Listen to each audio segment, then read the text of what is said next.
The Shepherdess and the Chimney Sweep. Hello, this is Natasha, and I'm dropping by with a charming story by Hans Christian Andersen. It's about two porcelain figures. As you may know, porcelain is like china, only more delicate. Well, these porcelain figures could talk and had feelings just like real people. In fact, they were in love. This story is called The Shepherdess and the Chimney Sweep. Have you ever seen a very old chest, black with age and covered with outlandish carved ornaments and curling leaves? Well, in a certain parlour there was just such a chest, handed down from some great-grandmother. Carved all up and down it ran tulips and roses, odd-looking flourishes, and from fanciful thickets little stags stuck out their antlered heads. Right in the middle of this chest a whole man was carved. He would make you laugh to look at him grinning away, though one couldn't call his grinning laughing. He had hind legs like goats, a little horn on his forehead, and a long beard. All his children called him General Headquarters, Hindquarters, Gives Orders, Front and Rear Sergeant Billy Goat Legs. It was a difficult name to pronounce, and not many people get to be called by it.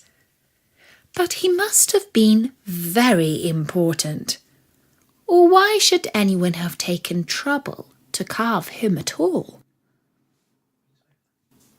However, there he stood, forever eyeing a delightful little china shepherdess on the tabletop under the mirror. The little shepherdess wore golden shoes and looped up her gown fetchingly with a red rose. Her hat was gold, and even her crook was gold. She was simply charming. Close by her stood a little chimney sweep, as black as coal, but made of porcelain too. He was as clean and tidy as anyone could be, because you see, he was only an ornamental chimney sweep. If the china makers had wanted to, they could just as easily have turned him out as a prince, for he had a jaunty way of holding his ladder, and his cheeks were as pink as a girl's. That was a mistake, don't you think? He should have been dabbed with a pinch or two of soot. He and the shepherdess stood quite close together. They had both been put on the table where they stood, and having been placed there, they had become engaged because they suited each other exactly. Both were young, both were made of the same porcelain, and neither could stand a shock. Near them stood another figure, 3 times as big as they were. It was an old Chinaman who could nod his head. He too was made of porcelain, and he said he was the little shepherdess's grandfather, but he couldn't prove it. Nevertheless, he claimed that this gave him authority over her. And when General Headquarters, Hindquarters, Gives Orders, Front and Rear Sergeant Billy Goat Legs asked for her hand in marriage, the old Chinaman had nodded consent. "There's a husband for you," the old Chinaman told the shepherdess. "A husband who I am inclined to believe is made of mahogany. He can make you Mrs. General Headquarters, Hindquarters, gives orders, front and rear, Sergeant Billy Goat Legs. He has the whole chest full of silver, and who knows what else he's got hidden away in his secret drawers. But I don't want to go and live in a dark chest, said the little shepherdess. I have heard people say he's got 11 China wives in there already. Then you will make 12, said the Chinaman. Tonight, as soon as the old chest commences to creak, I'll marry you off to him, as sure as I am a Chinaman. Then he nodded off to sleep. The little shepherdess cried and looked at her true love, the porcelain chimney sweep. Please, let's run away into the big wide world, she begged him, for we can't stay here. I'll do just what you want me to, the little chimney sweep told her. Let's run away right now. I feel sure I can support you by chimney sweeping. I wish we were safely down off this table, she said. I'll never be happy until we are out in the big wide world. He told her not to worry and showed her how to drop her little feet over the table edge and how to step from one gilded leaf to another down the carved leg of the table. He set up his ladder to help her, and down they came safely to the floor. But when they glanced at the old chest, they saw a great commotion. All the carved stags were craning their necks, tossing their antlers and turning their heads. General Headquarters, Hindquarters, gives orders, front and rear. Sergeant Billy Goat Legs jumped high in the air and shouted to the old Chinaman, "They're running away! They're running away!" This frightened them so that they jumped quickly into the drawer of the window seat. Here they found 3 or 4 decks of cards, not quite complete, and a little puppet theatre, which was set up as well as it was possible to do. A play was in progress, and all the diamond queens, heart queens, club queens, and spade queens sat in the front row and fanned themselves with the tulips they held in their hands. Behind them, the knaves lined all up, showing that they had heads both top and at the bottom, as face cards do have. The play was about 2 people who were not allowed to marry, and it made the shepherdess cry because it was so like her own story. I can't bear to see any more, she said. I must get out of this drawer at once. But when they got back to the floor and looked up at the table, they saw the old Chinaman was wide awake now. Not only his head, but his whole body rocked forward. The lower part of his body was one solid piece, you see. The old Chinaman's coming, cried the little shepherdess, who was so upset that she fell down on her porcelain knees. I have an idea, said the chimney sweeper. We'll hide in the pot-pourri vase in the corner. There we can rest upon rose petals and lavender, and when he finds us, we can throw salt in his eyes. It's no use, she said. Besides, I know the pot-pourri vase was once the old Chinaman's sweetheart, and where there used to be love, a little affection is sure to remain. No, There's nothing for us to do but to run away into the big wide world. Are you really so brave that you'd go into the wide world with me? Asked the chimney sweep. Have you thought about how big it is and that we can never come back here? I have, she said. The chimney sweep looked her straight in the face and said, My way lies up through the chimney.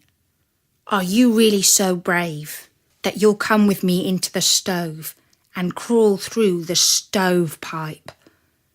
It will take us to the chimney. Once we get there, I'll know what to do. We shall climb so high that they shall never catch us, and at the very top there's an opening into the big wide world. He led her to the stove door. It looks very black in there, she said. But she let him lead her through the stove and through the stovepipe where it was pitch black night. Now we've come to the chimney, he said. And see how the bright star shines over our heads.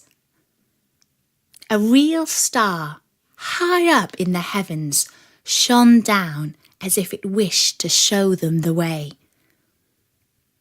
They clambered and scuffled, for it was hard climbing and terribly steep way up high. But he lifted her up, held her safe, and found the best little places for her porcelain feet. At last they reached the top of the chimney, where they sat down, for they were so tired, no wonder. Overhead was the starry sky, and spread before them were all the housetops in the town. They looked out on the big, wide world. The poor shepherdess had never thought it would be like that. She flung her little head against the chimney sweep and sobbed so many tears that the gilt washed off her sash.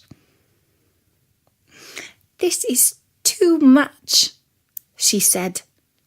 I can't bear it. The wide world is too big. Oh, if I were only back on my table under my mirror. I'll never be happy until I stand there again, just as before. I followed you faithfully into the wide world, and if you love me the least, you'll take me right home.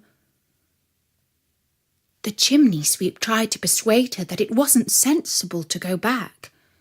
He talked to her about the old Chinaman, and of General Headquarters, Hindquarters gives orders, front and rear, Sergeant Billygoat-Legs. But she sobbed so hard and kissed her chimney sweep so much that he had to do as she said, though he thought it was the wrong thing to do. So back down the chimney they climbed with great difficulty, and they crawled through the wretched stovepipe into the dark stove. Here they listened behind the door to find out what was happening in the room. Everything seemed quiet. So they opened the door and, oh, what a pity! There on the floor lay the Chinaman in 3 pieces. When he had come running after them, he tumbled off the table and smashed. His whole back had come off in 1 piece, and his head had rolled into the corner. General Headquarters, Hindquarters gives orders, front and rear, Sergeant Billygoat-Legs were standing where he always stood, looking thoughtful. Oh dear, said the little shepherdess. Poor old grandfather is all broken up, and it's entirely our fault. I shall never live through it. She wrung her delicate little hands. "He can be patched," said the chimney sweep. "He can be riveted. Don't be so upset about him. A little glue for his back and a strong rivet in his neck, and he will be just as good as new and just as disagreeable as he was before." "Will he really?" she asked, as they climbed back to their old place on the table. "Here we are," said the chimney sweep, "back where we started from. We could have saved ourselves a lot of trouble."